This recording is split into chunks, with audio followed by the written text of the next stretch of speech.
Parce que la reprise économique se poursuit et devrait entraîner une croissance au cours des prochains mois. Parce qu'on doit faire preuve de créativité pour développer des projets d'affaires au Saguenay-Lac-Saint-Jean. Parce que nous sommes à un tournant du développement économique régional. Parce qu'ensemble, nous pouvons voir grand.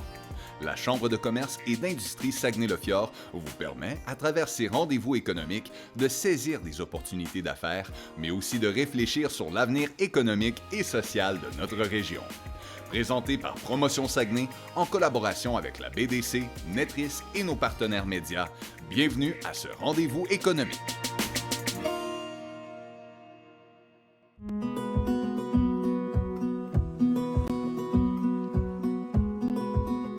Tosca, c'était une aventure. Nous sommes le seul restaurant traditionnel italien à l'est de Québec. On avait compris qu'il y avait un marché pour ça. En région, la main-d'œuvre est limitée.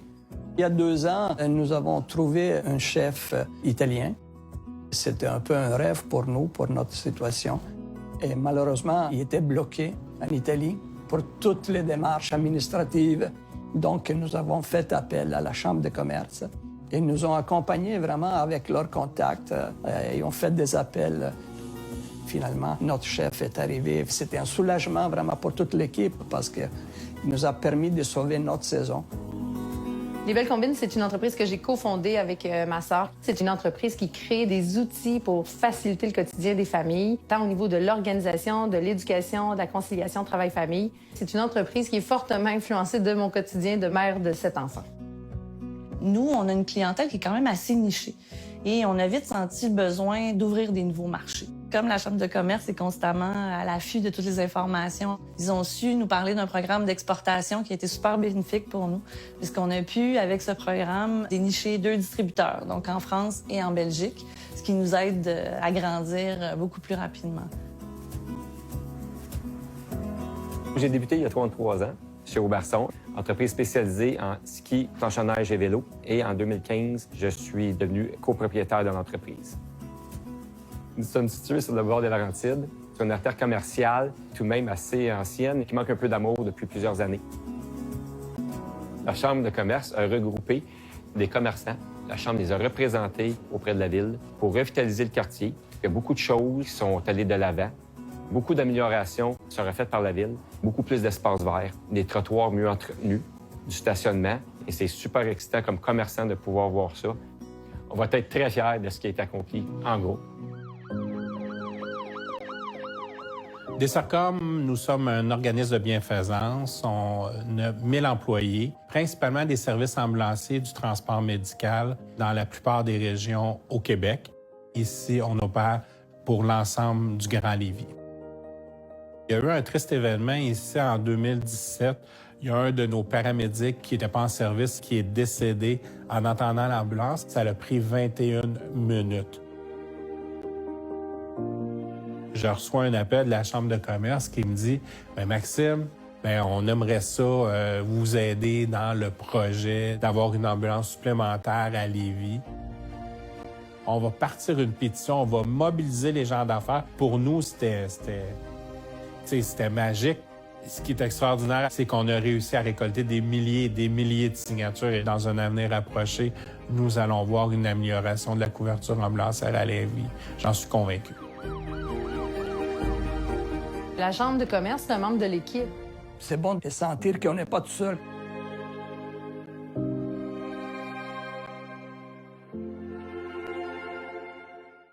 Mon nom est Sandra Rossignol, je suis la PDG de la Chambre de commerce et d'industrie Saguenay-le-Fjord.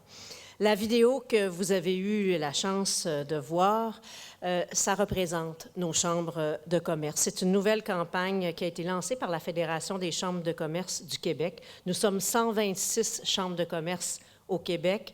Nous sommes 5 au Saguenay-Lac-Saint-Jean. Les chambres de commerce qui accompagnent les entreprises au quotidien, autant dans leurs bons coups que lorsqu'elles font face à des enjeux. On amène les enjeux de nos entreprises à des niveaux plus politiques. Donc, on est là pour défendre les intérêts de nos entreprises.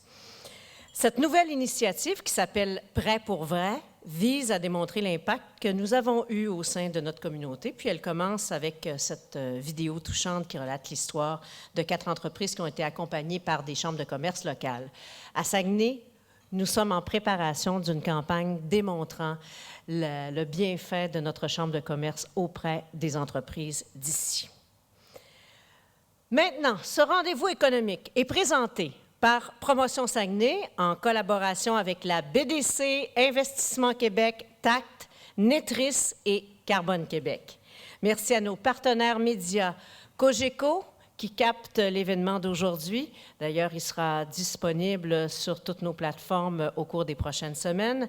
Informaffaires et le 95.7 KIC, ainsi que nos partenaires de contenu, KPMG et Manufacturiers Exportateurs du Québec. Merci à nos partenaires diffuseurs, Cerdex International, Réseau Transal et Alliage 02 et notre partenaire technique Solotech. J'aimerais également remercier les partenaires annuels de la Chambre de commerce, Rio Tinto, Ville de Saguenay et la MRC du Fjord du Saguenay. De plus, la CCISF s'est associée à Carbone Québec pour ces événements.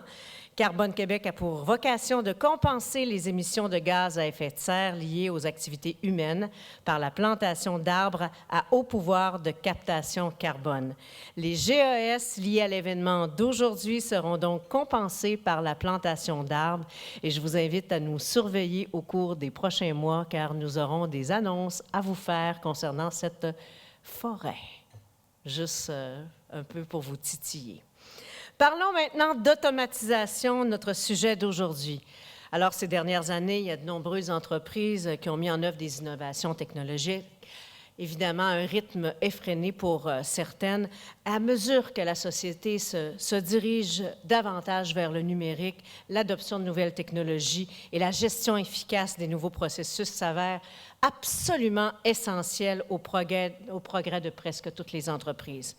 Et avec le manque de main-d'œuvre, j'ai vu Lison Réaume, notre directrice générale de Service Québec, présente aujourd'hui. On parle énormément de manque de main-d'œuvre, de pénurie de main-d'œuvre qui est criant au Québec, dont notre région, évidemment, n'est pas épargnée. Les entreprises sont appelées plus que jamais à développer leur technologie pour continuer d'être compétitives auprès de nos marchés. Mais nous accusons un retard et c'est notamment ce que nous apprendrons ce matin grâce à un sondage réalisé par KPMG. Je vous montre maintenant une diapositive avec un code QR.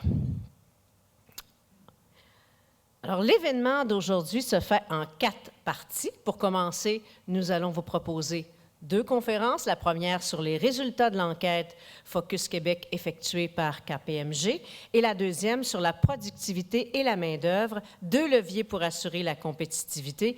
Et nous pourrons entendre une femme extrêmement inspirante au Québec et au Canada, Véronique Proulx, présidente directrice générale de Manufacturiers et Exportateurs du Québec. Bonjour Véronique, c'est un plaisir de te recevoir aujourd'hui. Où est-ce que tu es? Ah, mon Dieu, t'es trop loin. Suivra un panel de discussion qui aura pour objectif de répondre aux questions « À quoi ça sert l'automatisation? Comment l'implanter? Comment est-ce qu'on commence ça, l'automatisation? » et son retour sur l'investissement.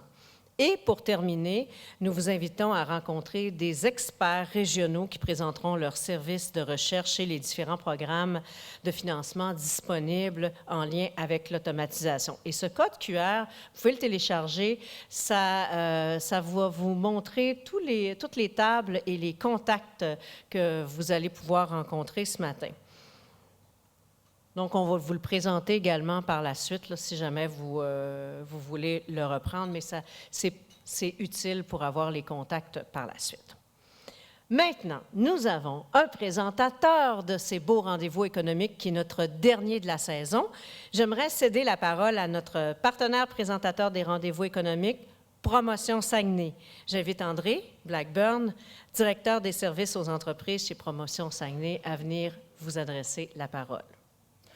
Alors, il me fait plaisir, à titre de partenaire présentateur, de vous souhaiter la plus cordiale bienvenue à ce rendez-vous économique de la Chambre de commerce et d'industrie Saguenay-le-Fjord, qui se déroulera sous le thème de l'automatisation. Une thématique, comme vous le savez, tout à fait d'actualité dans le présent contexte où nos entreprises font face à une importante pénurie de main-d'œuvre, à une augmentation importante des coûts et bien sûr à une forte compétitivité. Investir dans l'automatisation est une voie, une solution presque incontournable pour faire face à ces enjeux. Nos entreprises seront plus efficaces, plus productives et compétitives sur les marchés. Je suis persuadé que les conférences et les panels de discussion aujourd'hui sauront vous convaincre de cela. Alors, encore une fois, je tiens à remercier la Chambre de commerce et d'industrie Saguenay-le-Fjord pour la tenue de ce bel événement. Et je vous invite également à la fin de la conférence ou de l'activité de nous rencontrer ici à une table d'expertise. Nous avons 2 personnes de Promotion Saguenay. Nous avons une offre de service pour nos entrepreneurs qui pourront peut-être vous accompagner dans vos projets d'automatisation. Alors, je vous souhaite un bel événement à tous et bonne journée.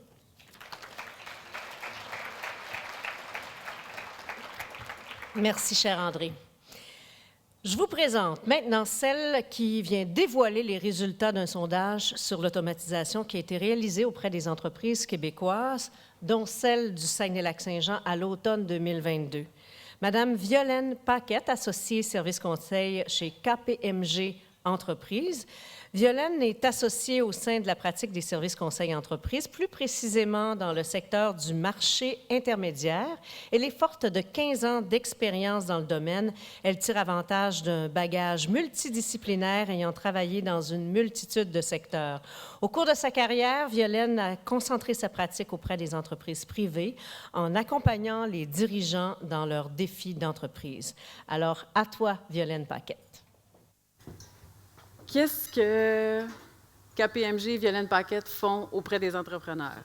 Donc, je me présente encore une fois. Je suis associée dans la pratique de services conseils pour les entreprises privées, les entrepreneurs. Et qu'est-ce qu'on fait au quotidien, mon équipe et moi? C'est vraiment de développer des offres de services intégrés et d'offrir des services conseils à des entrepreneurs en comprenant évidemment leurs besoins d'affaires, leurs objectifs, leurs ambitions. Avant qu'on poursuive au niveau des résultats de l'enquête de Focus Québec, je serais intéressée, petit sondage à main levée, qui est au courant ou qui était au courant que KPMG travaillait auprès des entreprises du Québec? Est-ce que vous faites ça parce que vous êtes poli pour me faire plaisir? Donc oui, c'est intéressant. Effectivement, KPMG, au-delà d'une grande firme de conseil pour les entreprises publiques, firme d'audit, de comptabilité, on s'intéresse énormément à l'entrepreneuriat québécois, puis c'est un peu dans cette optique-là qu'on a développé une initiative qui s'appelle Focus Québec. Donc, grosso modo, cette initiative-là a démarré, je vous dirais, en 2021. Et l'idée, c'est vraiment de comprendre qu'est-ce qui amène les entreprises à avoir certains enjeux, puis comment on est en mesure de pouvoir les aider, que ce soit à travers des programmes gouvernementaux, que ce soit à travers aussi des différentes initiatives d'organisation, comment on est en mesure d'aider les entreprises à continuer leurs activités, pérenniser leur succès, puis contribuer à leur croissance. Donc, cette année, on a eu un deuxième sondage qui a eu lieu à l'automne 2022. Et si on regarde les thèmes majeurs qui étaient abordés, ce sont les risques liés à l'instabilité économique et la résilience par rapport à la santé financière. Donc, aujourd'hui, ce que je veux vous proposer, c'est vraiment les résultats de ce sondage-là et regarder aussi, par rapport à ces enjeux qui ont été soulevés, quelles sont les pistes de solutions concrètes. Et vous allez voir, parmi elles, on a l'automatisation. Pardon. Donc, je vous demanderais, avant qu'on commence, de prendre quelques gorgées de café, parce que je vous dis, les prochaines diapos, il va y avoir beaucoup de chiffres. Il y a des pourcentages, mais c'est vraiment dans une optique de comprendre un peu de quoi est formé l'échantillon puis comment on a procédé à cette enquête-ci. Vous allez voir, ça va bien aller. Je vais vous accompagner tout au long de ces diapos. Donc, si on regarde l'échantillon en termes de la perspective régionale et les profils des entreprises, mais on a eu un total de 232 répondants qui se sont prêtés à l'exercice. À l'intérieur de ceux-ci, ce qui est intéressant de voir, c'est que 90% des répondants sont des gens qui sont au niveau exécutif, donc des hauts dirigeants et parmi ceux-ci, des présidents et présidentes d'entreprise. Un autre élément aussi très intéressant, c'est que plus de la moitié de ces entreprises-là comptent moins de 100 employés. Donc, on a un échantillon de cette taille d'entreprise. Mais c'est intéressant aussi de savoir que 19 de ces entreprises-là comptent plus de 500 employés. Donc, on a une belle variété en termes de taille. Ce qu'on a fait aussi, c'est qu'on a séparé les entreprises qui ont été sondées dans toutes les régions du Québec par 4 grandes catégories. Donc, les régions urbaines qui composent Montréal, la région métropolitaine, les régions ressources. Régions ressources, qu'est-ce qu'on appelle régions ressources? Ce sont les régions pour lesquelles on a une grande... disons que l'économie est grandement basée sur l'exploitation, la transformation de ressources naturelles. On a ensuite les régions manufacturières et les régions des capitales qui sont Ottawa, Gatineau dans ce coin-ci, et Québec. Quand on tombe un petit peu plus granulairement au niveau de l'échantillon des régions ressources, donc dont le Saguenay-Lac-Saint-Jean fait partie, ce qui est intéressant de voir, c'est que 35 des répondants viennent effectivement de la région ici. Quand on regarde ce pourcentage-là, puis qu'on le décortique en termes d'activité, donc 33 des entreprises qui ont répondu dans la région du Saguenay-Lac-Saint-Jean opèrent dans le secteur de la transformation des matières premières et 43 des services opèrent dans le secteur des services. L'autre statistique qui est intéressante aussi à l'intérieur de ça, c'est que 43 de ces entreprises comptent moins de 25 employés au sein de l'organisation. Donc, on parle d'entreprises relativement petites. Donc, je pense que c'est intéressant de dresser un peu le portrait global de ce qu'on a retrouvé ici en termes de répondants dans la région. Donc là, maintenant, on a regardé la tête d'entreprise, la tête de l'échantillon, on a regardé de quoi il est composé. Ce qui est intéressant de voir, c'est vraiment ce qui ressort de l'enquête. Donc, un gros focus est ressorti auprès, justement, des répondants du Saguenay-Lac-Saint-Jean, comme quoi 75 d'entre eux anticipent un ralentissement économique, voire même une récession dans la prochaine année. Donc, 75 versus 79 pour l'ensemble des régions. Maintenant, ce qui est intéressant de voir, c'est de quelle façon les entreprises qui ont été sondées perçoivent les impacts que ça va avoir sur leurs activités. Donc, quand on regarde à 34 au centre, les gens pensent qu'effectivement, la conjoncture actuelle va avoir un impact négatif sur leur marge de profit. D'un autre côté, quand on regarde à droite complètement, 79 des répondants anticipent une hausse de leur coût d'opération dans les 12 prochains mois. Complètement à gauche, on regarde un pourcentage ici. 49 des répondants se disent inquiets face à la situation économique et géopolitique actuelle. Et on regarde en haut à droite, 45 des entreprises répondent qu'elles ont récemment révisé leur capacité d'emprunt, évidemment, avec la hausse des taux d'intérêt. Par contre, ce qui est intéressant de voir, c'est que je vous ai mentionné qu'on était un petit peu plus optimiste dans la région que dans la grande province. On peut voir qu'il y a quand même 33 des entreprises qui pensent qu'il y aura une hausse de leurs revenus dans les 12 prochains mois et qu'il y a des façons aussi de pallier à cette incertitude économique en améliorant l'agilité de leur entreprise face justement à toutes ces perturbations. Donc, c'est intéressant de voir ces résultats et après, bien, concrètement, comment on découle ça dans les priorités d'affaires des entreprises? Ce qui est clair, puis je pense que c'est probablement la réalité pour plusieurs d'entre vous ici, le statu quo, ce n'est pas une option, donc il faut faire quelque chose. Il faut revoir peut-être nos modèles d'affaires, il faut repenser la façon dont on va faire les affaires. Puis ce qui est intéressant de voir vraiment sur cette diapo-là, c'est que, comme encore une fois, la majorité d'entre vous, puis ça a été mentionné plusieurs fois depuis le début de la conférence, l'une des préoccupations importantes, c'est la pénurie de main-d'œuvre. Donc, à 74 on a des entrepreneurs qui ont répondu que c'était l'une des préoccupations les plus importantes pour eux. Ce qui est intéressant, par contre, c'est que quand on regarde la statistique de 39 c'est que en fait, ce que ça veut dire, 39 des répondants de la région ici, du Saguenay-Lac-Saint-Jean, considèrent, et là le lien avec l'automatisation, que la transformation numérique est un facteur favorisant la croissance de l'entreprise. Je ne sais pas si vous êtes comme moi, mais est-ce que vous ne trouvez pas que c'est une statistique qui est un peu basse? Parce que si on réfléchit, la transformation numérique a un lien direct avec la pénurie de main-d'œuvre. Par exemple, il y a toutes sortes de technologies aujourd'hui qui sont émergentes. On est en mesure d'automatiser certaines opérations qui sont peut-être répétitives, qui sont fastidieuses. On a moins de capacité d'attirer des talents. Donc, pourquoi utiliser un employé qui va faire une tâche répétitive quand on est en mesure de l'automatiser, puis utiliser justement les capacités d'un humain à valeur ajoutée pour d'autres activités? L'autre question qu'on se pose, c'est pourquoi, encore une fois, ce pourcentage-là est si bas? Est-ce que c'est parce qu'on est craintif par rapport à tout ce qui est automatisation, transformation numérique? Est-ce que c'est parce qu'on connaît moins bien ou on n'est pas au courant des impacts puis de l'optimisation que ça peut apporter? Je serais curieuse d'entendre parmi les gens qui sont ici, probablement que vous avez déjà commencé à faire des initiatives où vous avez déjà robotisé certaines de vos opérations, vous avez sûrement utilisé ce qu'on appelle des systèmes CRM de gestion de la clientèle. Est-ce que ces expériences-là ont été bonnes? Est-ce qu'elles vous ont apporté une certaine productivité? Donc, je pense que ce sont des questions légitimes. Puis, à la base, une méconnaissance est probablement une crainte qui fait en sorte que ces résultats sont si bas.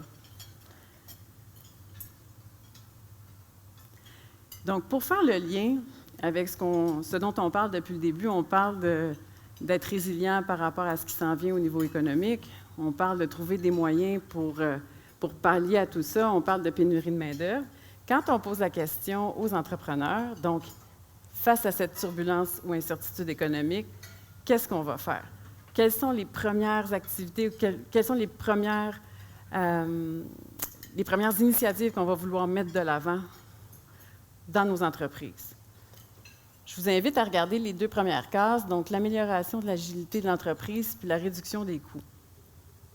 Encore là, quand on regarde au niveau de ce que peut apporter l'automatisation, je vous ai parlé tout à l'heure de produits, de projets, de services qui existent au niveau de tout ce qui est transformation numérique, qui font en sorte qu'on est en mesure, d'analyser, par exemple, des données, on est en mesure de développer des modèles de prédiction, on est en mesure d'avoir en temps réel l'information sur nos clients, de pouvoir réagir je dirais encore une fois, en temps réel par rapport aux aléas de l'économie. Donc, est-ce que ça ne vient pas aider justement au niveau de l'amélioration de l'agilité de l'entreprise? Au même titre que la réduction de coûts, oui, effectivement, il y a un investissement initial qui est nécessaire, mais lorsqu'on travaille à optimiser, par exemple, certains processus, on devient plus efficace, on peut effectivement produire plus avec moins d'efforts, entre guillemets. Donc, on est en mesure aussi de pouvoir réduire ses coûts. Donc, c'est intéressant encore là de voir que les dirigeants des grandes entreprises, encore une fois, sont très réticents ou en tout cas hésitent beaucoup à investir dans l'automatisation. Donc, c'est ce que le résultat de l'enquête fait ressortir énormément. Donc, je pense que j'en ai quand même parlé pas mal, mais je vais réitérer encore une fois quels sont les avantages de l'automatisation. Je vous ai parlé de l'amélioration de l'efficacité, la réduction des coûts. On peut parler aussi d'améliorer l'expérience client.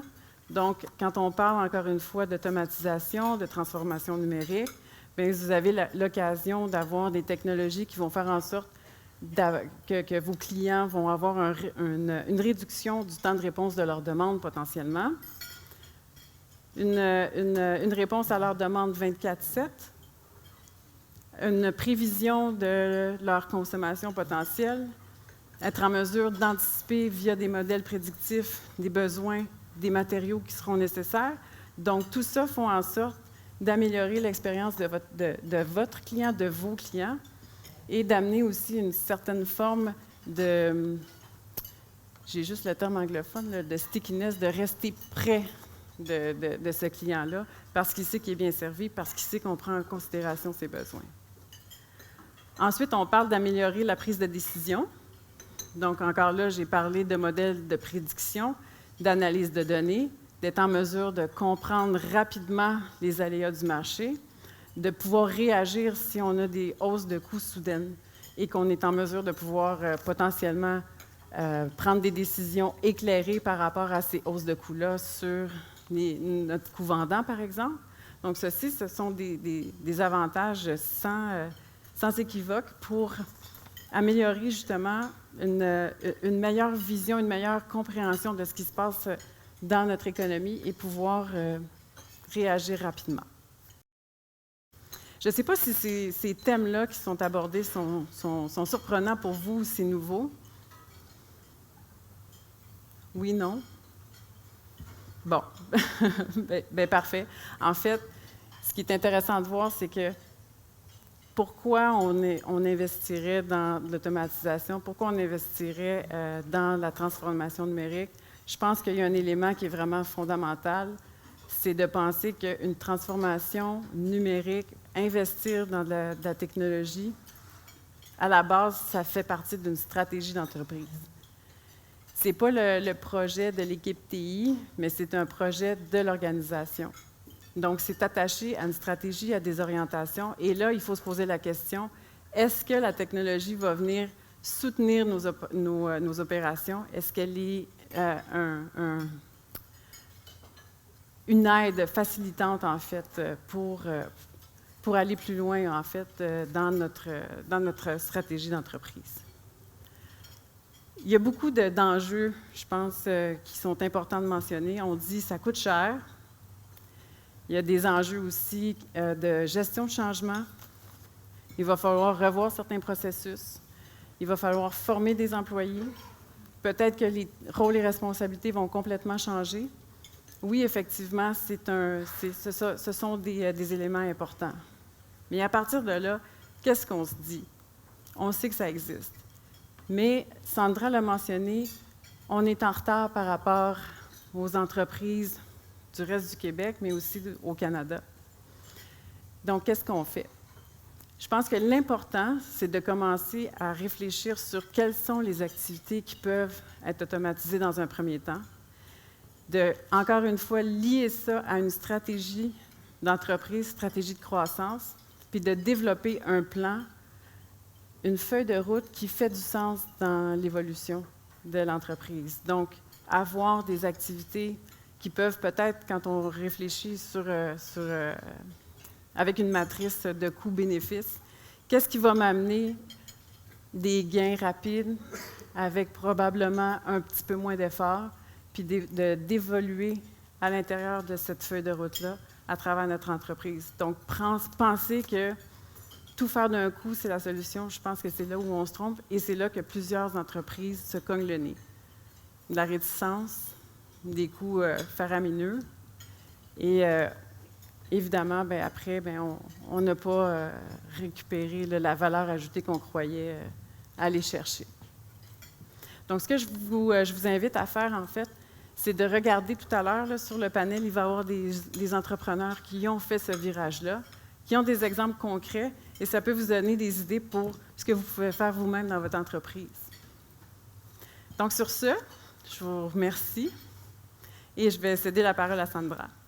Merci, Violaine. C'est inquiétant, ces statistiques-là, parce que c'est comme s'il n'y avait pas une prise de conscience qui était réalisée. Et c'est pour ça qu'on fait ce type d'événement-là, pour un peu sensibiliser et ce qu'on dit entre nous, shaker le pommier et essayer de faire avancer notre région vers l'automatisation. Elle va nous en parler de l'automatisation. Elle connaît ça. Elle rencontre de nombreuses entreprises. Nous avons l'honneur de recevoir aujourd'hui Mme Véronique Proulx, présidente directrice générale de Manufacturiers Exportateurs du Québec, vice-présidente principale politique et affaires publiques de Manufacturiers Exportateurs du Canada. Véronique Proulx possède une solide expérience du milieu de l'exportation de l'économie manufacturière québécoise. Elle a œuvré pendant 14 ans au sein de Laval Technopole, où elle occupait le poste de directrice des affaires internationales, et 4 ans à titre de présidente de Commerce international Québec, où elle assurait les relations gouvernementales et publiques. Madame Proulx est administratrice au sein du conseil d'administration de INO, excusez-moi. Véronique a été nommée dans le prestigieux Top 100 2021 des femmes les plus influentes au Canada du Women's Executive Network dans la catégorie Prix des leaders émergentes Mercedes-Benz. Est-ce qu'ils t'ont donné une Mercedes-Benz avec ça? Non? Ah.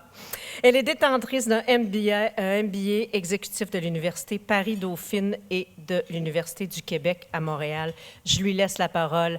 Véronique Proulx. Alors, dans un premier temps, je vais vous faire une présentation. En fait, je vais vous parler un peu du secteur manufacturier et les principaux défis. Parce qu'aujourd'hui, on parle d'automatisation, mais je pense qu'il faut comprendre quels sont les principaux enjeux auxquels sont confrontées nos entreprises pour mieux comprendre pourquoi on a un retard de productivité aussi important au Québec dans le secteur manufacturier. Et par la suite, en fait, les vrais experts de l'automatisation, ce seront les panélistes avec qui j'aurai la chance d'échanger. Puis là, on pourrait être plus dans les solutions qui sont à la portée de tous, en fait, pour pouvoir, encore une fois, automatiser, robotiser, augmenter notre productivité. Alors, je me lance. Le secteur manufacturier québécois, rapidement, près de 13 600 entreprises. Il y a seulement 1000 entreprises qui ont plus de 100 employés dans le secteur manufacturier. 1000 qui ont plus de 100 employés. Donc, on est vraiment dans une économie de PME. Près de 500 000 emplois, 12,6 du PIB. J'en parle parce qu'on ne le sait pas, c'est souvent peu dit ou pas connu que le secteur manufacturier est le secteur qui contribue le plus au PIB du Québec. 86,8 des exportations, donc nous sommes de grands exportateurs, et 213 milliards de ventes en 2022. Manufacturier exportateur du Québec, on est qui? On est une association d'affaires, on représente le secteur manufacturier. Notre mission, notre raison d'être, c'est de favoriser la croissance des manufacturiers. Alors, tout ce qu'on fait vise à supporter nos membres. Et je dis souvent qu'on est la voix des manufacturiers auprès du gouvernement fédéral, provincial, pour qu'ils puissent mettre en place des lois, des règlements, des mesures qui soient favorables à l'industrie, encore une fois. Alors, 3 grandes priorités, 3 grands défis, ça dépend comment on le regarde pour le secteur manufacturier. Pénurie de main-d'œuvre, on en a parlé un petit peu tout à l'heure, c'est le plus grand défi des manufacturiers. C'est encore le plus grand frein à la croissance de nos entreprises partout à travers le Québec. On va parler de productivité et de commerce international aussi. Pénurie de main-d'œuvre, je vais prendre un petit peu plus de temps pour vous en parler parce que je le mentionnais, c'est le plus grand frein à notre croissance. Ça fait longtemps qu'on parle de pénurie de main-d'œuvre. Moi-même, je suis tannée d'en parler, mais je pense qu'on va en parler encore pendant longtemps. Puis c'est important de continuer à le ramener sur la table parce qu'il y a des solutions qui existent pour pouvoir atténuer l'impact auprès de nos entreprises. Alors, au 4e trimestre de 2022, on était rendu à 26 245 postes vacants. 26 000 postes vacants, puis je vous dirais, ça touche toutes les entreprises et tous les postes. Par le passé, on voyait que c'était surtout dans des postes d'entrée, mais vous voyez, on a fait un sondage l'automne dernier, et les postes les plus en demande, opérateurs, donc postes d'entrée, mais ingénieurs, mécaniciens, techniciens, soudeurs, électromécaniciens. Donc, c'est vraiment à tous les échelons qu'on constate qu'on a des besoins dans notre secteur. Toujours dans le cadre du sondage, 98 des entreprises sondées nous disent être affectées. Par le passé, on voyait que c'était surtout la PME qui levait la main, mais maintenant, les grandes entreprises, les grands donneurs d'ordre sont également affectés par la pénurie de main-d'œuvre, dans une moindre mesure, parce que souvent, ils offrent des meilleures conditions, sont capables d'attirer davantage d'employés, mais la durée, en fait, les postes vacants sont quand même présents et restent vacants plus longtemps que par le passé. 50 des postes à pourvoir au sein des entreprises manufacturières sont entre 20 et 29 $ de l'heure. Alors, on a souvent entendu le gouvernement dire « vous ne payez pas assez ». Le problème, c'est les salaires. Ce n'est pas tout à fait le cas. À 27 $ de l'heure, on est environ à 57 000 par année. Donc, le salaire moyen dans le manufacturier, qui est de 27 $ de l'heure, est plus élevé que la moyenne des salaires dans les autres secteurs d'activité. Donc, ce n'est pas juste un enjeu de salaire. 7 milliards laissés sur la table, donc la pénurie de main-d'œuvre, ça a des conséquences économiques importantes. Donc, au cours de la dernière année, les manufacturiers québécois ont laissé 7 milliards de dollars sur la table, faute d'avoir les travailleurs, les travailleuses nécessaires. Donc, un 4 milliards en contrats refusés, parce que nécessairement, quand on manque de travailleurs, on va ralentir la production, On va fermer nos corps de soir, de nuit ou de fin de semaine parce qu'on n'arrive pas à trouver les gens dont on a besoin. On va refuser des opportunités de croissance à l'international. On a même vu des gens qui ont dit, bien moi, je laisse aller des clients qui me sont fidèles depuis longtemps parce que j'y arrive juste pas, je ne suis pas capable de produire. Donc ça, c'est le premier 4 milliards. Ensuite, on a un 3 milliards en investissement retardé ou annulé. Puis ça, je vous dirais que ça me préoccupe beaucoup. Parce qu'on parle d'automatisation aujourd'hui puis du besoin d'investir.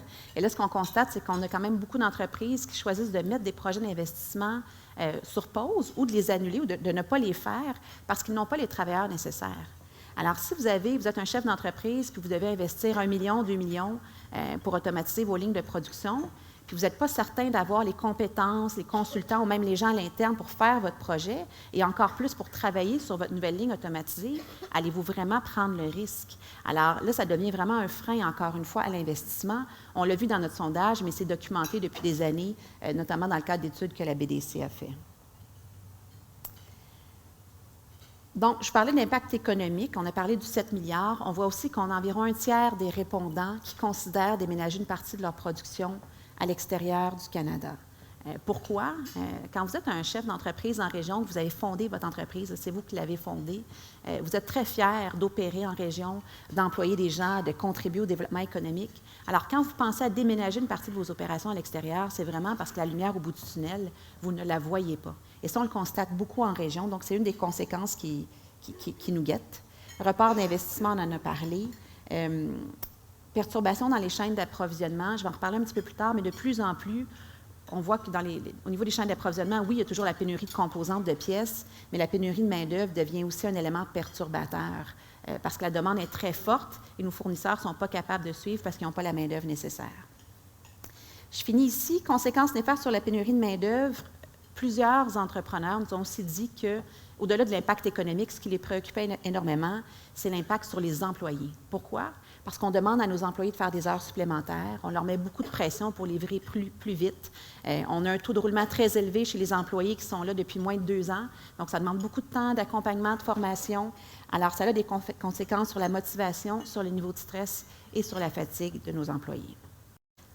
Je vous le mentionnais, il y a plusieurs solutions, puis je ne m'étendrai pas trop longtemps là-dessus parce qu'on va en reparler aussi dans le panel. Mais c'est sûr, je commence par l'automatisation, robotisation. Plus on automatise, plus on robotise, plus on peut faire plus avec moins. Alors, une partie de la solution est là. Promotion image du secteur manufacturier. Pourquoi? Parce qu'on veut attirer les jeunes dans notre secteur. On a beaucoup de difficultés à attirer les jeunes dans des métiers qui mènent au secteur manufacturier. Je vous mentionnais que le salaire moyen dans le secteur manufacturier est quand même élevé, mais le taux de postes vacants est plus élevé dans nos secteurs que dans les autres, dans le secteur des services, par exemple. Donc, on a vraiment un enjeu pour faire connaître le secteur. Ça fait quoi une entreprise manufacturière? Ça fait quoi un électromécanicien, un soudeur? Pourquoi c'est des emplois intéressants? Et vraiment de démontrer le nouveau visage du manufacturier qui est de plus en plus numérisé. Formation, rétention, on va en reparler aussi tout à l'heure, mais on ne va pas créer plus d'employés, à moins d'aller vers l'immigration. Seigneur, je ne vais pas faire tomber le pichet d'eau. Alors, la formation, la requalification devient nécessaire pour prendre des gens qui parfois étaient sur des postes d'entrée, qui auraient de l'intérêt, des connaissances pour de la formation qualifiante. Alors ça, il faut en faire davantage, notamment en entreprise. Et finalement, l'immigration, j'y arrive à la fin, mais c'est un incontournable. On a fait le tour du Québec, on a consulté beaucoup d'entreprises. Tout le monde nous dit qu'il faut grossir le bassin de travailleurs au Québec. Le bassin de travailleurs n'est pas assez grand pour répondre aux besoins du marché du travail dans le manufacturier, mais on voit aussi l'impact dans le secteur des services, les services publics. Donc, encore une fois, ce n'est pas la seule solution, mais ça fait partie des solutions nécessairement. Productivité. Productivité, on l'a mentionné, on l'a vu, on a un retard de productivité significatif au Québec dans le secteur manufacturier. Quand on regarde les investissements qui sont faits au cours des 5 dernières années au niveau de l'équipement machinerie, donc dans notre secteur, le Canada, je vais parler du Canada, mais c'est assez similaire au Québec, a eu un taux de croissance d'environ 8 % au cours des 5 dernières années. Le Royaume-Uni et les États-Unis étaient respectivement à 30 et à 23 %. Donc, non seulement il y avait déjà un écart important, mais l'écart continue de se creuser. Et si on regarde les causes, puis là, c'est pas scientifique ce que je vous présente ici, là, c'est vraiment les constats de ce qu'on a vu sur le terrain. Puis si jamais vous voyez autre chose, ça me fera plaisir de vous entendre. Mais ce qu'on entend souvent, puis je vais faire la différenciation avec la PME, la grande entreprise. Violaine mentionnait tout à l'heure que les grandes entreprises hésitent dans le contexte actuel à investir.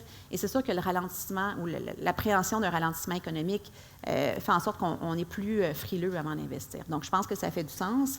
Mais ce qu'on constate quand même, c'est que la grande entreprise qui est très confrontée à la compétition internationale, qui est présente sur les marchés internationaux, investit année après année pour s'automatiser, se robotiser. Ce n'est pas parfait, mais il y a quand même des plans d'investissement qui sont faits annuellement. Quand on arrive dans la PME, c'est beaucoup plus difficile. C'est plus difficile pour plein de raisons. Alors, la première, ce qu'on me dit souvent, c'est que moi, je fais des produits sur mesure. Donc, je fais des petits lots puis une grande variété de produits. Je ne peux pas juste mettre un robot sur ma ligne de production puis ça règle tous mes problèmes. Alors, on constate qu'au niveau de la PME, encore une fois, il y a la particularité de produire de petits lots et de ne pas toujours savoir si la technologie existe. Alors, souvent, on va me dire, bien, la technologie, elle n'existe pas pour moi. Puis là, j'ai la technologie, elle n'existe pas ou tu ne sais pas qu'elle existe. Alors, là, il y a un point d'interrogation qui est soulevé et effectivement, je pense qu'il y a une méconnaissance, soit parce qu'on manque de temps, de ressources, d'expertise, pour être capable d'identifier les bons partenaires, tant technologiques que pour nous accompagner. Pénurie de main-d'œuvre, j'en ai amplement parlé. C'est un frein à l'investissement pour plusieurs entreprises qui hésitent à aller de l'avant, ne sachant pas s'ils vont avoir tant les travailleurs en termes de quantité, mais de qualité, des bonnes compétences pour travailler au sein de l'entreprise. Et finalement, le retour sur investissement est certain. Quand on parle d'un retour sur investissement de 6 ans, 8 ans, ça fait très peur pour plusieurs. Parfois, il y a une difficulté à évaluer le retour sur investissement aussi. Donc, les gens vont préférer rester avec ce qu'ils connaissent, à chercher de la main-d'œuvre, puis à vivre avec les défis de la main-d'œuvre, plutôt que d'aller de l'avant avec des investissements significatifs pour automatiser et robotiser.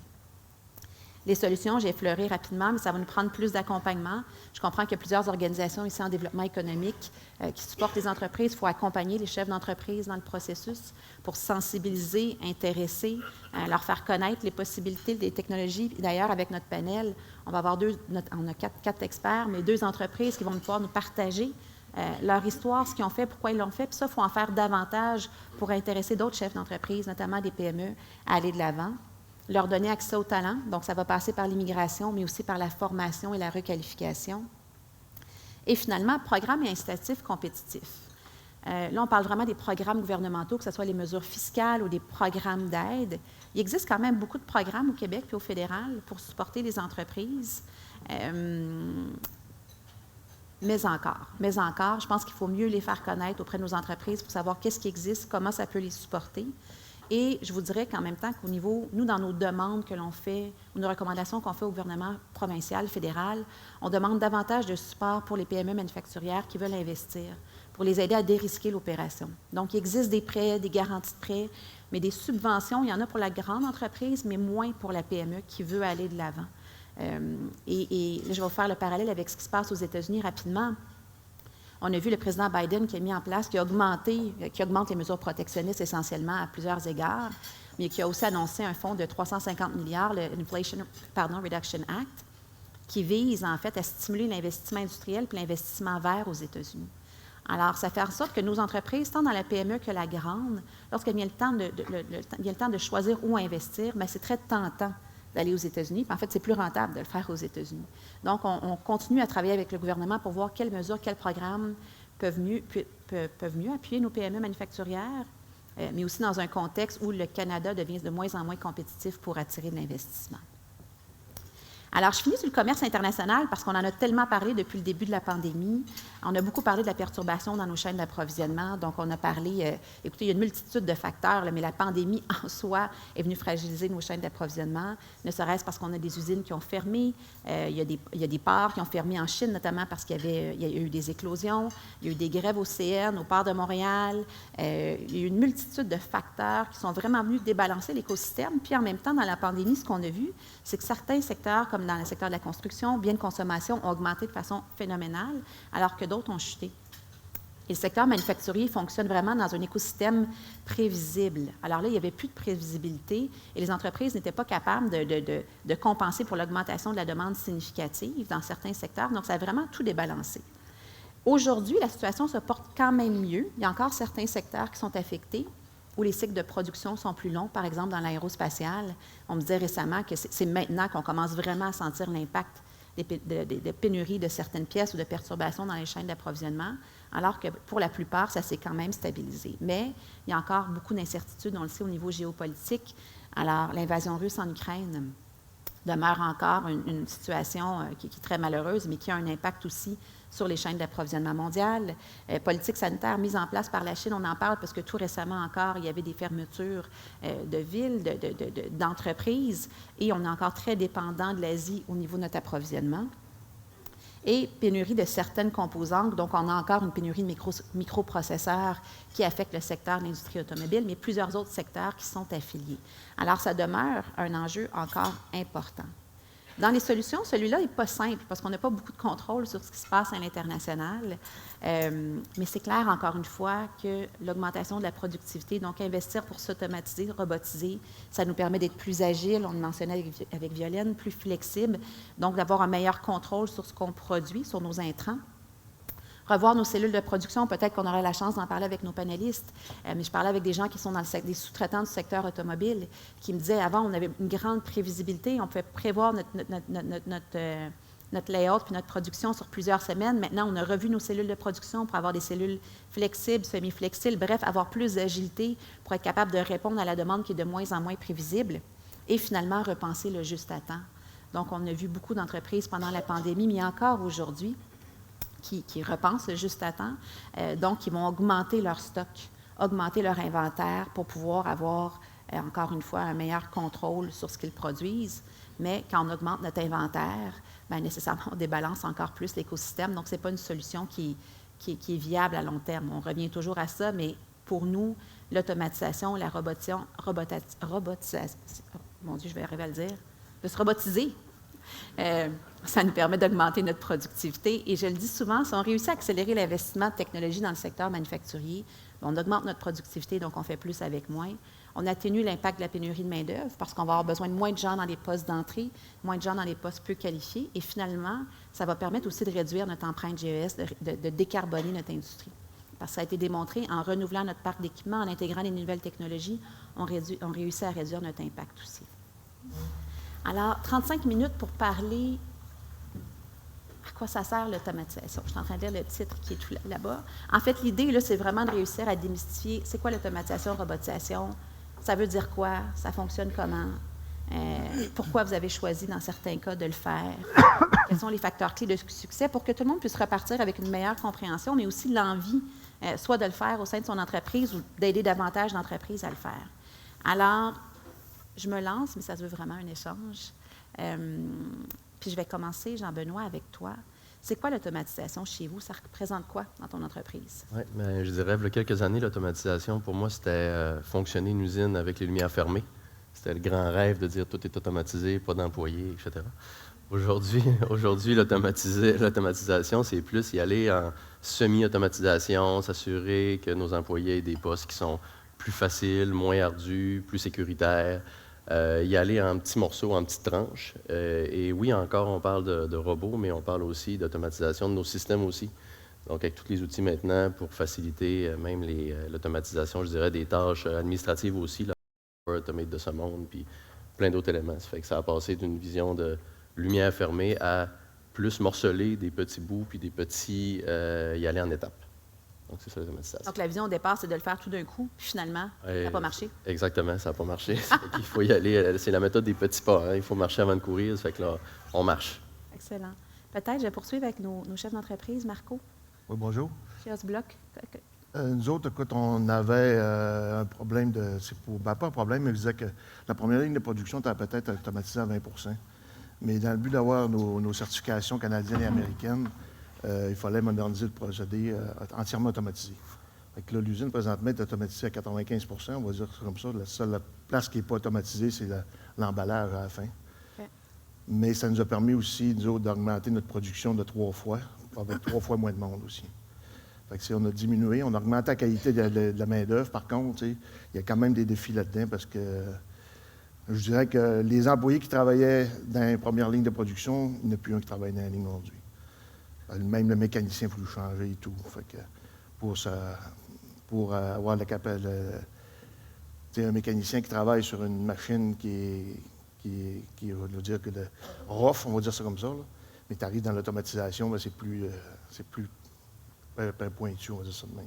Est-ce que ce sont des gens que vous avez formés, requalifiés à l'interne, ou c'est de nouvelles personnes que vous allez aller chercher? C'est tout du dos dans notre cas, parce qu'étant donné que ce pas des équipements qui existent, c'est des équipements qui ont tout développé.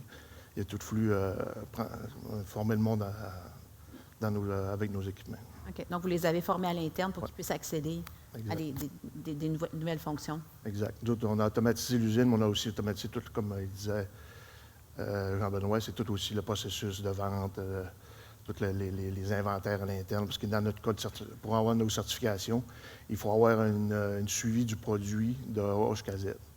Autant les entrants que tous les entrants jusqu'au sortant. Et je me permets une dernière question avec vous. Est-ce que ça a été ça, l'élément déclencheur, d'être capable justement d'avoir la certification requise? Qu'est-ce qui vous a... Parce que c'est quand même vous êtes une petite entreprise, 8 employés. C'est rare qu'on voit des entreprises de votre taille qui ont autant automatisé. Ça a été quoi l'élément déclencheur? Nous autres, l'élément déclencheur, la première élément déclencheur, c'est vraiment la certification. Puis on avait aussi, ce qui nous donnait une chance, c'est qu'on a, comme on mentionnait tantôt, on n'a pas beaucoup de SKU, on va dire ça de même, de produits. On a 5 grands produits, des coins, des affaires de même, mais le bloc comme tel, le host bloc comme tel, c'est 95 de notre production. C'était plus facile pour nous autres d'optimiser une ligne pour faire 95 de nos produits. Mais c'est dans le but vraiment d'aller chercher les certifications canadiennes et américaines. Excellent. Excellent, merci. Jean-Benoît, je reviens à toi. Ça a été quoi l'élément déclencheur chez vous? Oui, bien, un des éléments déclencheurs, c'est qu'à un certain point, on a un certain nombre d'employés, puis on dit à faire quelques dollars de l'heure. Au début, là, c'était par rapport au profit, c'est ce que je pensais, de dire, bien, on n'a pas le choix de s'automatiser, puis parce que si on veut faire un peu plus de sous pour pouvoir réinvestir, bien, il faut avoir plus d'employés, donc ça devient complexe avec la pénurie de main-d'œuvre. Fait que la pénurie de main-d'œuvre a été un des éléments déclencheurs, c'est sûr et certain. Fait que c'était je te dirais, le gros qu'on parle et qu'on reparle. Fait que ça a été ça l'élément déclencheur. Bien, la pénurie de main-d'œuvre, elle affecte tout le monde ici dans la salle, elle affecte tous les manufacturiers à travers le Québec, et pourtant, peu vont de l'avant. Bien, en fait, je pense aussi que c'est une question de pérennité d'entreprise. C'est qu'à un moment donné, on est devenu à la croisée des chemins où on dit, bien, soit on continue de capitaliser avec les employés, puis on va faire face à la pénurie de main-d'œuvre pendant quelques années, puis après ça, bien, quand il n'y en aura plus, il n'y en aura plus, puis on va vendre l'entreprise. C'est un des éléments.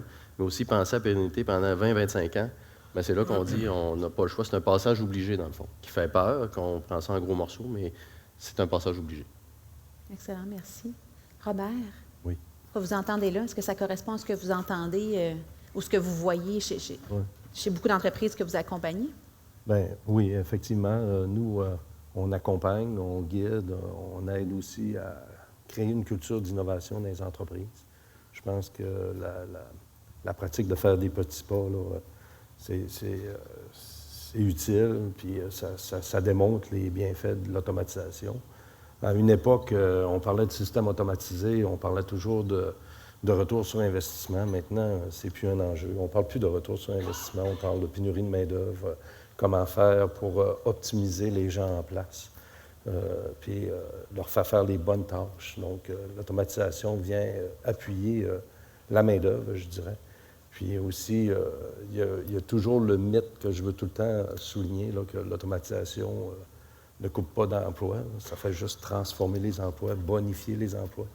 C'est important aussi de se faire accompagner par les mécanismes éducationnels en place aussi. Il y a des systèmes pour aider les employés à acquérir des formations supplémentaires. Donc, l'automatisation, c'est vraiment un défi de culture, je vous dirais. Il faut vraiment permettre aux gens d'aller chercher des projets, puis d'y croire, puis de construire sur des systèmes de plus en plus automatisés.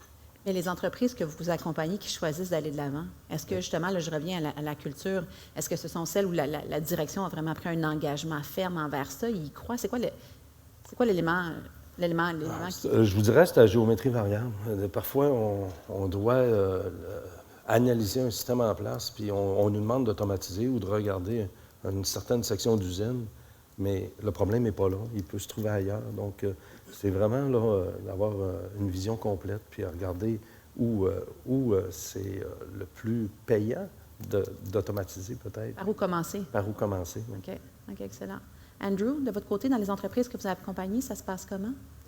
Généralement, ça commence qu'ils nous disent on a un challenge quelque part, on ne sait pas c'est où on pense qu'il est là. Et par la suite, nous, ce qu'on fait, c'est on commence généralement ou un diagnostic ou on commence à creuser, gratter le bobo un peu plus pour voir où est-ce que ça fait mal. Par la suite, on tombe dans une étude de faisabilité où est-ce qu'on est capable de justement dire, bien, est-ce que c'est faisable fonctionnellement, est-ce que c'est faisable dans l'infrastructure actuelle ou pas, et aussi de voir, bien, le retour sur investissement va ressembler à quoi. Puis je suis très d'accord avec Robert que de plus en plus, le retour sur investissement devient une manière de compter, mais ça se fait tasser de plus en plus de côté parce que le monde regarde ça du côté compétitivité. On veut rester compétitif envers nos compétiteurs. On veut être capable de grandir. On veut être capable de développer plus de production. On veut être capable de distribuer plus. Alors que ce n'est pas souvent juste de dire, bien, je veux innover, puis je veux le faire, puis on y va par là. Souvent, on est pris avec des pertes d'efficacité, des pénuries de main-d'œuvre qu'on ne voit pas le bout du tunnel, on ne sait pas où est-ce que ça s'en vient. Puis finalement, on n'a pas le choix d'automatiser, sinon ben, notre compétiteur va le faire, puis il va nous tasser de côté. D'accord avec toi. Ça, est-ce que vous le constatez tant dans la PME que dans la grande entreprise, ou vous voyez une différence en fonction des tailles d'entreprise? C'est sûr, dans les grandes entreprises, le risque d'être moins compétitif n'est pas là, mais il faut le regarder d'un point de vue consommateur. Fait que si j'automatise, je suis capable de réduire mes coûts, puis ça va se refléter sur le coût que je vends à mes consommateurs. Dans les PME, ce n'est pas nécessairement tout le temps la même chose. Généralement, dans les PME, ce que nous, on voit, c'est qu'ils veulent automatiser parce que leur production puis leur opération leur coûte très cher et la main-d'œuvre qu'ils ont actuellement, s'il est disponible, bien, elle n'est pas capable d'opérer au même rythme que les consommateurs achètent. On voit ça, je travaille actuellement avec un client qui veut mettre un système d'automatisation justement pour son e-com qu'il veut lancer bientôt. Mais il n'est pas capable d'investir, mais il dit, bien, si je le fais pas, mais je ne vais pas être capable de livrer à mes consommateurs. Puis si je le fais, bien, j'ai plus d'argent pour mes autres opérations, mes succursales et les autres. Fait que c'est vraiment un trade-off. Puis c'est là où est-ce que je trouve le point de dire, bien, c'est pas juste dire je veux automatiser puis je veux tout automatiser d'une shot, qui est la bonne direction. Souvent, c'est vraiment prendre la stratégie petit pas puis aller bit by bit pour s'assurer qu'on met l'effort où est-ce que c'est requis selon nos opérations. OK. Mais là, puisqu'on en parle de la stratégie de petits pas depuis tantôt, là, on fait ça comment? Ça veut dire quoi, la stratégie de petits pas?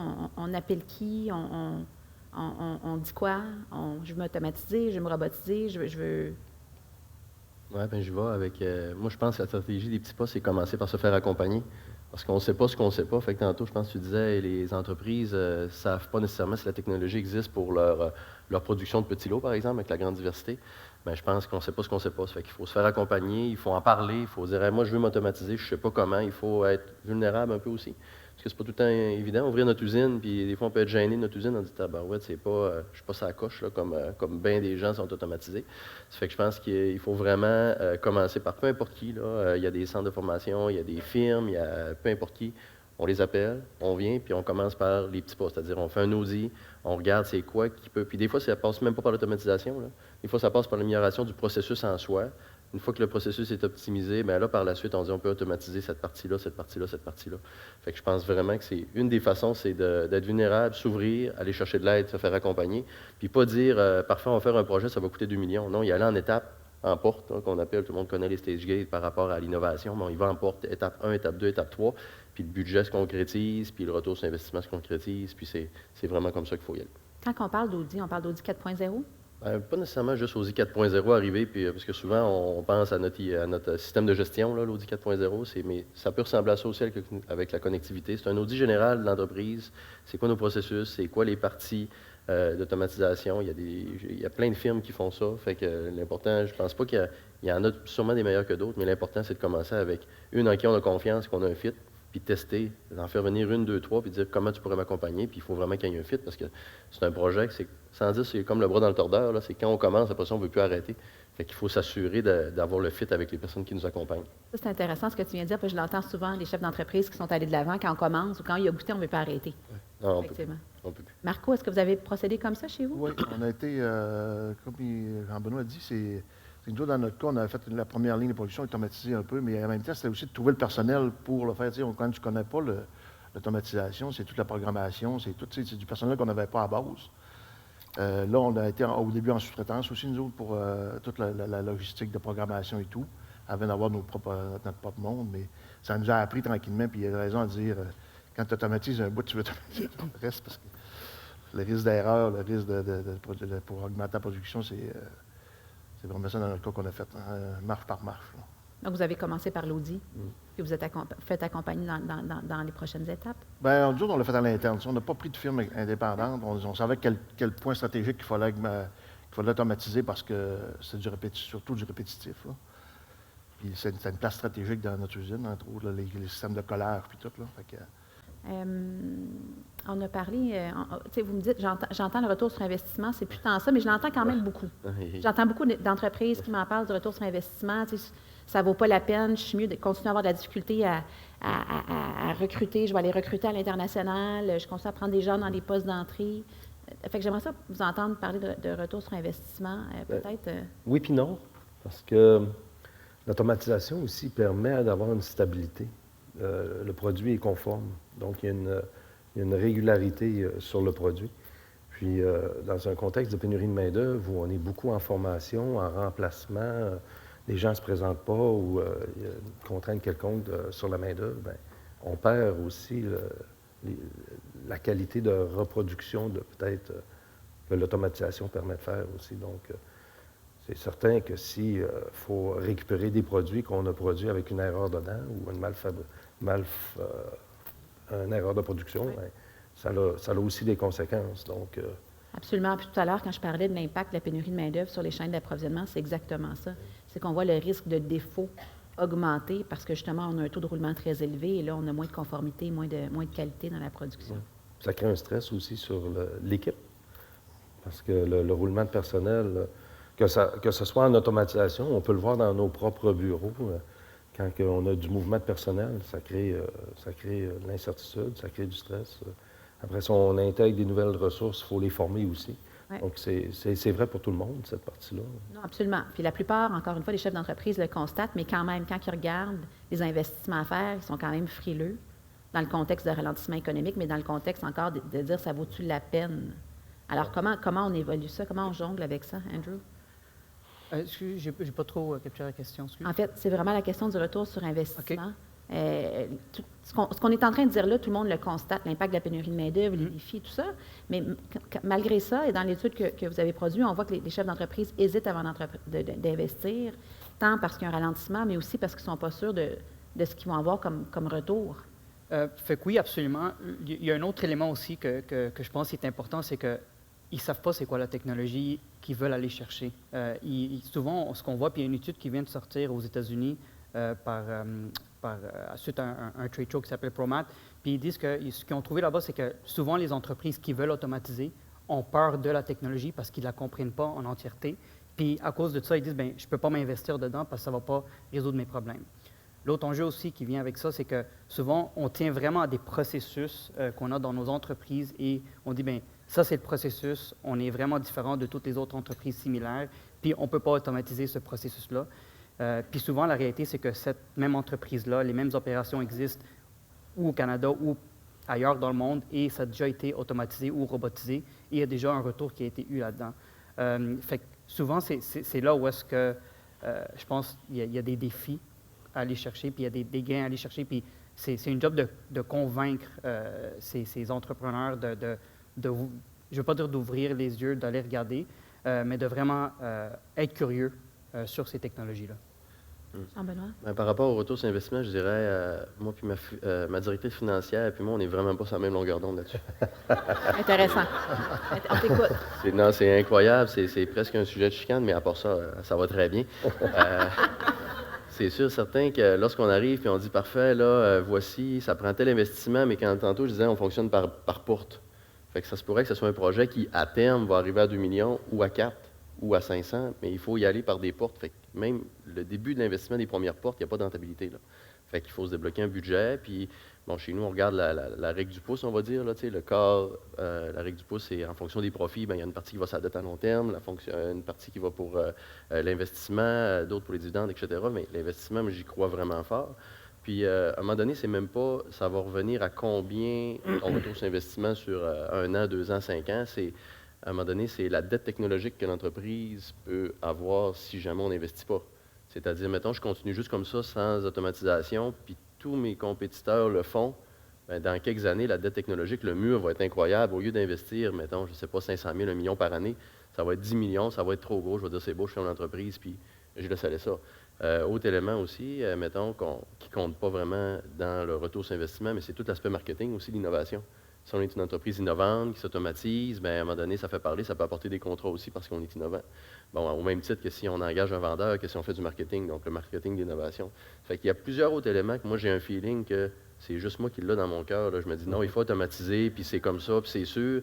Puis la directrice financière qui dit, ouais, mais c'est quoi le chiffre à la fin? Ouais, mais le chiffre, il va venir, mais des fois, c'est pas à très court terme, c'est à long terme. Fait que je pense qu'il faut y croire aussi. Il ne faut pas non plus que je m'achante si jamais on sait que c'est pour pas être rentable à un moment donné, mais je pense que c'est l'ensemble de l'œuvre qu'il faut regarder. Pas juste le chiffre financier, Excel, le retour sur investissement pur et dur. Il y a beaucoup de qualitatifs aussi, je crois, là-dedans qui est super important, dont la dette technologique, que je pense c'est un des enjeux que il n'y a pas grand... On ne sait pas ce qu'on ne sait pas qu'on disait, là? Non, c'est ça. Il y a plein d'entrepreneurs dans la salle qui disent c'est quoi sa dette technologique? Bien, peut-être dans 5 ans, dans 10 ans, tous les compétiteurs vont tellement être automatisés que certains vont dire tabarouette, le mur est ben trop gros pour que je me mette, puis ils vont juste lâcher les bras, puis il n'y aura plus de relève dans l'entreprise. Non, puis ils ne seront pas très attractifs non plus pour ceux qui veulent les acquérir. Là. Exactement. Ouais. Ça peut même être intéressant pour le recrutement. Quand tu fais visiter ton usine, puis ils voient que l'investissement, l'automatisation, c'est aidant pour le recrutement. Pour le recrutement, puis même auprès des jeunes. Parce que je disais tout à l'heure qu'on veut attirer les jeunes dans le secteur manufacturier, puis on leur parle du nouveau visage. Bien, c'est sûr, quand vous rentrez dans une usine qui est hautement automatisée, numérisée, c'est propre, il n'y a pas trop de bruit, c'est attractif. Mais si on va dans des secteurs plus traditionnels qui n'ont pas nécessairement investi, bien, c'est un défi de convaincre les gens et les jeunes de venir travailler dans le secteur. C'est difficilement quantifiable. Hein. Tu sais, quand on parle au départ, là, puis il y a raison, tu as raison là-dessus, le directeur financier va dire ça va rapporter quoi? Mais il y a tellement de variantes dans le sens où la perte de productivité, c'en est une, les erreurs, c'en est une autre, la vitesse de production, c'en est une autre. Mais quand tu commences avec ça, tu te dis, c'est dur de mettre un chiffre là-dessus. Là. Mais en même temps, il a raison en disant, quand quelqu'un rentre dans ton usine, elle est toute automatisée, puis tu veux revendre des copies de cette usine-là ou peu importe, tu es ailleurs. Les gars, ils veulent avoir signé des gros contrats. Quand ils arrivent dans une usine, que c'est tout croche, c'est plus... mais quand tu arrives dans une usine qui est toute automatisée, mais c'est bien dur de quantifier l'automatisation. Est-ce que je vous écoute, là, on parle de contrats, on parle de clients, donc on parle d'entreprises qui sont en croissance, puis qui ont une volonté de croissance, puis qui veulent assurer une pérennité, là, tu l'as mentionné, je pense que c'est important. Est-ce qu'un des défis qui nous guette, on mentionnait, Sandra le mentionnait dans une étude, que les chefs d'entreprise ont en moyenne 2 ans de plus dans la région qu'ailleurs, est-ce que l'âge de nos chefs d'entreprise peut être un facteur? Est-ce que plus on avance, on est plus réticent à investir? Est-ce que ça peut être un des facteurs pour lesquels on investit pas assez au Québec? Moi, je pense que oui. C'est sûr que quand le gars est sur le bord de la retraite puis il a toujours fait ça de la même façon, s'il y a des jeunes en arrière qui poussent, ils vont changer. J'ai écouté à la radio tantôt, puis il y a un petit jeune qui vient de ramasser une quincaillerie à Métabetchouane, puis il a 20 ans, 21 ans, puis il prend son père, puis il n'a pas la même vision des réseaux sociaux, de pousser la machine. En tout cas, c'est un aparté, mais il reste que les jeunes ont plus. Moi, j'ai du monde dans l'entreprise qui sont plus jeunes que moi, puis tout le côté zéro CRM, puis tout ça, là, ils connaissent ça par cœur. Moi, je suis plus sensible, même si je n'ai pas 70. Fait que je les laisse Alex Bousson m'occupe de l'automatisation de l'usine. Sans être un frein. Sans être un frein. Le parallèle avec la quincaillerie est quand même bon. Là. Ça illustre à quel point, en fait, faut être capable de... En fait, l'entreprise doit continuer à évoluer et à se transformer. Puis il faut avoir des gens qui sont capables de l'amener ailleurs. Au long de... Oui. Je dirais tantôt, je pense que c'est pas juste l'affaire du propriétaire entrepreneur.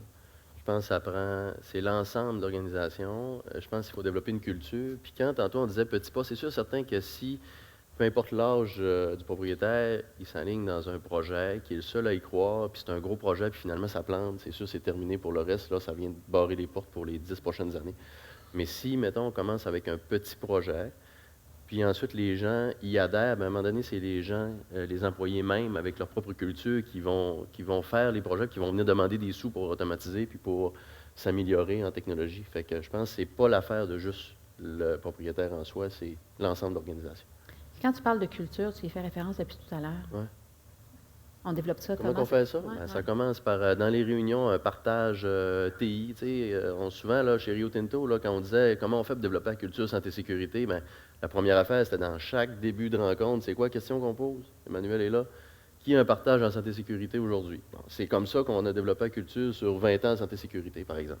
Bien là, il faut faire la même affaire dans nos entreprises pour développer la culture des technologies d'information, d'automatisation. Ça fait qu'en début de rencontre, oui, on continue en posant la question en partage santé-sécurité, mais par la suite, on dit, bon, qui a un partage TI? Puis là, c'est niaiseux, là, mais n'importe qui va dire, hey, j'ai réussi à faire ça sur tel ordinateur. Là, on part loin, là, c'est pas le CTRL-C, CTRL-V, là, copier-coller, là. On part de loin. Mais des fois, il y en a qui sortent des affaires, ils disent, tabarouette, ils ne savaient pas ça. Mais c'est pas grave, tu sais, il faut pas. Faut pas paraître, il ne faut pas les ridiculiser. Il faut commencer parce que tout le monde a différents niveaux. Puis je pense que si on commence par, bon, ben là, j'ai utilisé, moi, le logiciel OneNote là, de ce temps-ci, on peut faire ça. Fait qu'en le montrant, je pense que c'est comme ça qu'on développe une culture. C'est en posant une question en début de chacune de nos rencontres. À un moment donné, ils vont dire, il est donc bêtement avec sa question, je vais me préparer, puis je vais aller en voir, moi, des vidéos sur YouTube, puis je vais aller, moi, essayer tel logiciel, puis etc. Un petit truc comme ça. Excellent, excellent. Robert, je reviens à vous. Parlez-nous un peu des cas à succès d'entreprises que vous avez accompagnés ou de projets que vous avez faits. Peut-être pour mieux illustrer pour les gens qui sont dans la salle, comment vous accompagnez les entreprises, mais aussi des entreprises qui ont réussi à aller de l'avant. C'est vraiment à géométrie variable. Si je peux prendre un cas de travaux qu'on a fait qui est vraiment intéressant, qui est plus près un peu de la recherche, c'est exemple si on a un équipementier qui a un appareil en place avec un système automatisé qui fait, exemple, 55 minutes d'un produit. Il veut monter ça à 75 parce qu'aux États-Unis, le concurrent il est à 75. Bien, c'est intéressant pour nous d'aller dans les spécificités de l'automate, analyser les algorithmes, développer des stratégies d'algorithmes, de processus et de procédés pour optimiser les cadences. Donc, à ce moment-là, avec le même automate où il était plafonné à 50 unités minutes, on est capable d'aller à 80, 90, 120. C'est arrivé dans le passé où on est capable d'optimiser la programmation, analyser les cycles, puis travailler sur le rendement de l'automatisation pour avoir une meilleure cadence. Donc, meilleure cadence, meilleure compétitivité, on se démarque sur le marché. Oui. L'équipement devient un équipement de choix pour les prochains acheteurs. Donc, c'est des trucs de même qui font que parfois, l'accompagnement, on en parlait, l'accompagnement, c'est important. Avoir un œil externe, aller chercher de l'aide, poser des questions, ça fait progresser aussi la culture d'innovation. Donc, ça, c'est des choses que vous faites à l'intérieur de votre centre? Oui, un cas typique. Un cas typique. Ouais. Comment vous intéressez les entreprises? Comment vous allez les chercher? Comment vous les rejoignez? Ça, c'est plus difficile. Il y a des programmes. Il y a des programmes de financement. Il y a des partenariats avec le MEIA. Il y a différents... Ça revient à la question de comment on intéresse les entreprises à aller de l'avant. Le support financier là, il y a du support comme vous, mais comment... Les gens viennent à vous ou vous faites de la sensibilisation aussi? On fait les deux, mais les gens viennent à nous. Parfois, je prends l'expression, ils viennent à la pêche, ils posent des questions, puis il y a un arrimage qui se fait, là, parce qu'ils ont entendu parler peut-être qu'on avait une possibilité. Mais effectivement, comme centre collégial transfert technologique, il y a un réseau en arrière de nous, puis on aime beaucoup faire aussi du maillage. Il y a 49 centres au Québec, donc on peut partager l'expertise. Il y en a en robotique, il y en a en automatisation, en procédés, etc. Donc, excellent. Excellent. Est-ce que vous constatez, puis c'est une question qui s'adresse à vous quatre, est-ce que vous constatez que les entreprises qui exportent sont plus portées à investir? Pas nécessairement. Oui, je veux dire, dans notre cas, c'est encore là, c'est à cause des certifications. Fait pour l'exportation, c'est un incontournable pour notre cas. Pour le reste, je ne peux pas répondre, je ne sais pas dire. Moi, j'ai l'impression que, sans être en lien avec l'exportation, c'est que les entreprises qui ont des produits plus réguliers, on voit beaucoup de chaînes d'automatisation. Mais tous ceux-là qui ont... La production de masse, La production de masse, exactement. Mais tous ceux-là qui sont custom, on va dire, là, ça, c'est beaucoup plus compliqué. Puis une des raisons, c'est souvent, c'est que les commandes ne sont pas pendant 5 ans. La prévisibilité est plus difficile. Fait que je pense que c'est ça, une des différences sur les gens qui s'automatisent. Ça, je le mentionnais, je l'entends beaucoup, le low volume, high mix, des produits sur mesure. Donc, des entreprises qui sont dans cette production-là, ce qui est quand même une majorité de PME au Québec, là, on leur dit quoi? On fait ça comment? On leur dit de regarder, il faut être un peu fou. Je pense que c'est important en voulant dire, il faut y croire en disant, je vais prendre mon produit, que j'ai le plus de chances d'avoir une répétabilité dans les ventes, puis automatiser cette petite partie-là, puis faire un succès. Puis là, quand il y a un succès, il va y avoir un retour sur investissement qu'on va pouvoir dire à notre directrice financière. Puis elle va nous redonner des sous pour faire le deuxième succès. Je pense que c'est comme ça. Mais tu sais, il ne faut pas oublier quand même qu'il y a beaucoup d'entreprises qui ont des outils numériques, c'est de l'automatisation en guillemets, là, mais ça arrive clé en main. Ça arrive à un tour numérique qui travaille à partir de l'ordinateur, de tout ça. C'est quand même une certaine partie d'automatisation. C'est sûr que c'est le client, que c'est le gars qui va mettre la pièce dans la machine, mais quand c'est plus facile, dans le sens où le vendeur t'arrive, il dit, gars, arrête ça, ça va souder X pieds minutes, peu importe. C'est plus facile à quantifier, là, un cas comme ça. On ôte un employé. Fait que ça, il y en a quand même pas mal de ça dans certains domaines. Là. Mais comme tu dis, quand c'est de la masse, c'est plus facile à faire. Ouais. Exact. Andrew? Non, je suis entièrement d'accord. C'est sûr que des petits processus pour de la petite production, ça va tout le temps être beaucoup plus difficile. Mais il faut regarder autour de ça, qu'est-ce qui se fait pour justement produire ce produit-là. Puis, je vais prendre un exemple de distribution où est-ce qu'on va parler on reçoit la composante à la porte puis on doit la transporter jusqu'à l'autre côté de l'usine. Bien, au lieu d'automatiser la partie de production, peut-être automatiser la partie de transport d'un bout de l'usine à l'autre. Ça aussi, ça va aller chercher des petits gains qui vont vous permettre de réinvestir par la suite sur le processus de production qu'on veut automatiser. Fait qu'il y a vraiment des petites parties du processus qui peuvent être automatisées, ou que ce soit avec des systèmes, ou que ce soit avec des robots, de la robotique. Mais il y a vraiment des solutions pour tout, que ce soit super large ou même super petit. Ça existe quelque part, il faut juste faire des recherches, trouver, puis potentiellement peut-être l'adapter un peu. Moi, je pense qu'aussi, il ne faut pas oublier, on parle beaucoup de robots, là, mais dans notre cas, là, nous autres, on a une vaste clientèle. Là. Toute l'informatisation des CRM de ce monde, je pense que les entreprises n'ont plus le choix de passer par là aujourd'hui. C'est un incontournable, surtout quand tu vends, quand c'est du compagnie à compagnie, c'est moins peut-être pertinent, mais quand tu vends à un client à large, de tout se concentrer, les réseaux sociaux, les inventaires, tout ça, dans notre cas, c'est très, très bénéfique. Là. Et ça, je suis entièrement d'accord avec, c'est qu'avant de robotiser, avant d'automatiser, il faut s'assurer qu'on a une bonne base, puis la bonne base commence par s'assurer qu'on a les bons niveaux d'inventaire, on a des bons systèmes de prévision, on a les bons systèmes en place pour faire la gestion de cet inventaire-là, qu'on garde une bonne visibilité sur nos transports surtout, puis par la suite, une fois qu'on a une bonne base, c'est là où est-ce qu'on peut automatiser pour vraiment amener ça au prochain niveau. Donc, ce n'est pas juste les équipements et les robots, c'est aussi les systèmes d'information qu'il faut regarder. Si je résume, dans un contexte, justement, on fait beaucoup de sur-mesure, puis c'est plus difficile de voir les opportunités, de regarder sur les autres processus où est-ce qu'on peut faire des gains au niveau de l'automatisation et ou des systèmes. Exact, parce que ça commence tout le temps avec le processus manuel qu'il faut regarder comment l'optimiser avant de l'automatiser. Une fois que tu l'optimises, là, par la suite, tu pourras l'automatiser. OK. Alors, si on résume ça, parce qu'on arrive à la fin rapidement, on comprend qu'on veut commencer par un audit, un diagnostic, interne ou externe, pour comprendre c'est quoi le portrait. On veut se faire accompagner par les différentes étapes. On a une bonne conversation avec notre directrice financière. Ou pas. Ou pas, oui, c'est ça. On y va. Et en fait, moi, je pense que le support financier, à moins que vous me disiez le contraire, est quand même disponible au Québec. Là. Oui, c'est vraiment de oser, j'ai aimé la notion de vulnérabilité aussi, là, d'oser dire qu'on ne sait pas, qu'on ne connaît pas. La question de la culture d'entreprise, je retiens aussi, qui, je pense, est importante. Est-ce qu'il y a autre chose?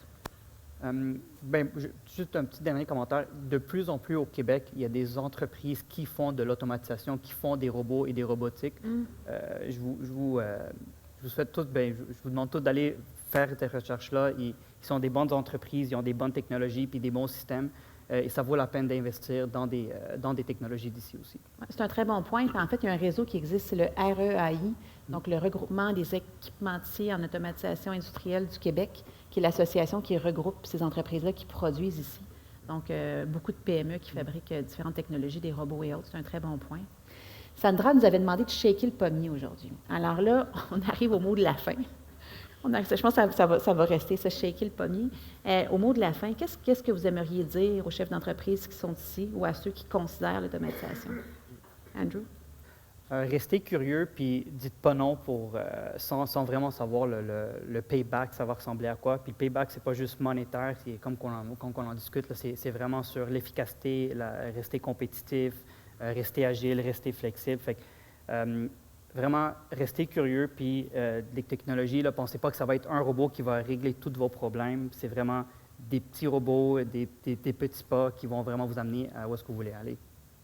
Je pense que il faut garder l'esprit ouvert. L'esprit ouvert, puis aussi, il a très bien dit, là, quand il y a des meetings, de dire, quand on parle de CRM, tout ça, qu'on ne connaît pas ça, beaucoup de monde ne savent même pas c'est quoi un CRM. Mais ça fait partie de la culture de l'entreprise, de dire, il est où le problème? Faut-tu engager une secrétaire ou on met de l'argent dans un CRM? Que la secrétaire rentrait sa messe, ça se fait tout seul. Tout ce bout-là, il faut rester ouvert à ça. Puis il faut aussi vouloir, là, c'est bien sûr. Là. Absolument, absolument. Ça part de là, en fait. Oui, ça part de là. Il faut se forcer à sortir d'une zone de confort. Il faut oser. Prendre une chance. Merci. Oui, mais je dirais, il n'y a pas grands entrepreneurs qui ne rêvent pas un jour d'arriver le 1er janvier, peser sur un piton, aller chez eux jusqu'au 31 décembre, puis aller juste collecter les sous. Non, mais à moins que je me trompe, OK? Ça fait que j'en mets un peu, mais j'ai un des bons livres, c'est Les 5 grands rêves de vie. Ça dit, quand on a un rêve, il faut commencer par en parler. Puis si on en parle, mettons, je dis, moi, je voudrais monter le Mont Everest. Puis j'en parle haut et fort. Bien, il y a peut-être des gens qui vont venir me voir et me dire, je connais un de mes chums qui veut aussi monter le Mont Everest. Vous pourriez faire un programme d'entraînement, étape numéro 1. Après ça, les commanditaires. Après ça, se trouver un groupe. Puis il faut en parler, puis les gens vont venir à vous ensuite pour vous aider dans votre rêve. Fait que si vous avez le rêve de autant peser sur le piton le 1er janvier que récolter 31 décembre, mais aussi des meilleures conditions pour les employés, augmenter la profitabilité, etc., il faut juste en parler. Commencez par en parler, puis il y a des gens qui vont venir vous aider, puis soyez ouverts. Excellent. Merci beaucoup, messieurs. Merci à tous. Merci d'avoir été là. Une des choses qui m'a shaké, c'est Violaine qui nous a dit qu'il y a 30 des entreprises manufacturières du Saguenay-Lac-Saint-Jean qui songeaient à déménager leur opération à l'extérieur. Moi, je ne sais pas si... Est-ce que c'est exactement ça? C'est toi? C'est toi qui m'as dit ça? Moi, ça me heurte et je pense qu'il faut vraiment travailler ensemble pour supporter nos entreprises puis être le plus solidaire possible envers elles. Et ça s'adresse à nous tous. Ça s'adresse à notre gouvernement, ça s'adresse à toutes les organisations qui viennent en support à nos entreprises manufacturières et autres. On parle que les entreprises veulent faire pas nécessairement s'exposer. Bien, on a eu 107 candidatures au gala. Moi, quand je suis arrivée, on en avait 42. Alors, je pense qu'il y a un intérêt à faire valoir que les entreprises sont performantes, évoluent et sont des experts dans leur secteur d'activité.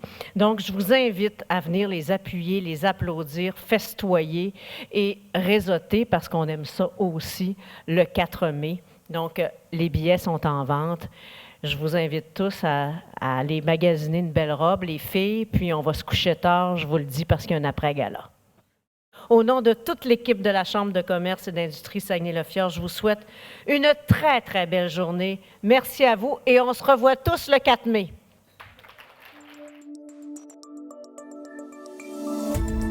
Cette émission d'Accès est appuyée par Cogeco et est rendue possible grâce à la collaboration de la communauté avec Nous TV.